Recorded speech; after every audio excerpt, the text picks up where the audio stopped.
포인터 관련해서 설명하겠습니다. 이 내용을 보기 전에 먼저 포인터는 이렇게 이해해야 됩니다라는 영상을 먼저 보는 것이 도움이 되겠습니다. 포인터는 메모리 주소를 저장하는 타입입니다. 그리고 그 메모리 주소는 일정 크기의 범위 내에 정수 값을 가지게 됩니다. 이렇게 보면 정수 타입도 일정 크기의 정수를 저장하는데 이런 속성은 포인터와 정수 타입은 동일한 특성을 가집니다. 다만 포인터 타입은 주소 참조 기능이 있기 때문에 선언 시 별도로 별표로 표기하는 것입니다. 그리고 주소의 대상이 어떤 타입인지 알기 위해서 포인트 선언 시에 데이터 타입을 같이 선언합니다. 포인터에 저장되는 정수는 일정 크기를 가지는데 그것은 시스템에 따라 정해집니다. 포인터 선언 시 해당 변수에 할당되는 메모리 크기는 보통 4바이트 또는 8바이트입니다. 이전에는 8비트 시스템에서는 1바이트를 가지게 되며 16비트에서는 2바이트 메모리 크기가 할당됩니다. 여기서 코드를 보시면 64비트에서는 선언되는 포인터 해당 타입하고 상관없이 8바이트를 가지게 됩니다. 단순히 2차 타입만 보고 1바이트를 가진다고 생각하시면 절대 안 됩니다. 포인터 변수에서 가리키는 대상을 가져오려면 포인터 변수 앞에 별표를 사용합니다. 특히 클래스 타입이 포인터의 대상이 되는 경우에는 별표와 변수의 괄호를 하고 난 후 도트 연산자를 이용하여 멤버에 접근해야 됩니다. 괄호를 사용하지 않으면 컴파일러가 연산자를 혼동하기 때문에 에러가 발생합니다. 이 방법이 약간 번거로울 수 있기 때문에 한 번에 바로 멤버에 접근할 수 있도록 보통 화살표 연산자가 많이 사용됩니다. 다음은 포인터 선언식 콘스트 키워드에 따라 포인터 변수의 동작 방식이 달라집니다. 보통 일반적으로 콘스트는 데이터 타입과 함께 변수를 선언하면 해당 변수를 변경할 수 없게 속성을 지정하는 기능이 있습니다.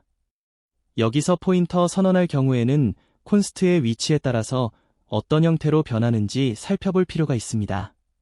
먼저 이전에 설명한 것처럼 포인터를 선언한 다음에 이렇게 괄호를 묶어두면 이것을 x라고 하고 주소 참조를 한다면 이런 형태로 가져올 수가 있습니다.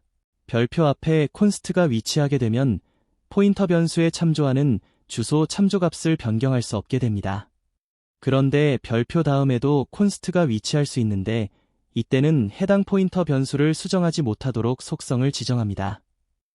포인터는 주소를 저장하는 기본적인 기능을 가지고 있습니다. 물론 그 값은 정수입니다. 또한 주소를 참조할 수 있는 기능도 포인터는 가지고 있습니다. 여기 콘스트의 위치에 따라 다른 속성이 드러나는 것을 보면 결국 포인터는 다른 데이터 타입과 달리 두 가지 기능을 가지는 있는 것이 드러납니다. 여기서 예제를 보면 내용이 어렵지 않습니다. 예를 들어 여기 cp 같은 경우에는 이와 같은 형태로 지금 별표 다음에 콘스트가 위치하고 있기 때문에 그 포인터 변수가 상수가 되어서 주소를 넣을 수 없는 상태가 됩니다. 다만 이 cp는 이런 형태로 포인터 변수에 다시 주소값에 넣을 수가 없기 때문에 에러가 발생합니다. 다른 것도 마찬가지로 콘스트 위치에 유념하면 어렵지 않을 것입니다. 다음은 포인터 선언 시 괄호에 따라서 포인터의 대상이 달라집니다. 특히 함수를 지칭할 때 선언하는 모양이 함수 선언과 비슷해서 약간의 주의가 필요합니다. 일반적으로 우리가 포인터를 선언할 때 대상의 데이터 타입과 포인터 변수 이름과 별표가 사용됩니다. 이 아래 걸 보면 이것은 변수 선언 시 첨자로 크기를 설정했으니까 포인터 변수를 배열로 선언한 것입니다. 그런데 여기서 괄호를 치고 첨자의 크기가 5개인 걸 가리키는 이것은 2차원 배열을 지칭하는 형태가 되겠습니다. 위의 선언과 아래 것과 혼동할 수 있으니 약간 주의가 필요합니다. 다음에 배열과 포인터 관계를 이야기할 때 다시 한번 이야기하도록 하겠습니다. 참조형 타입은 포인터의 대상이 되지 않기 때문에 이렇게 선언하게 되면 에러가 발생합니다.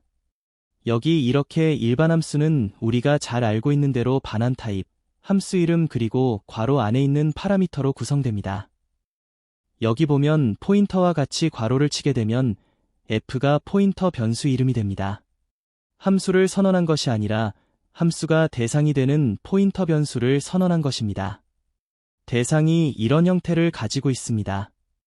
그리고 그 아래는 이것은 반환 타입이 포인터인 일반 함수 선언이죠. 비슷해 보이지만 혼동하면 안 되겠습니다. 그리고 아래 이것은 포인터 선언이죠. 포인터 대상이 함수가 됩니다. 그런데 그 함수 타입이 서로 다릅니다. 반환 타입이 있고 하나의 파라미터를 갖죠. 물론 파라미터가 하나가 아니라 2개, 3개 이상일 수 있죠. 그 아래는 그것을 배열로 선언하는 형태가 됩니다. 우리가 선언하는 타입 중에 인트나 더블 이런 타입은 기본 타입이고 클래스나 구조체는 사용자 정의 타입이 됩니다.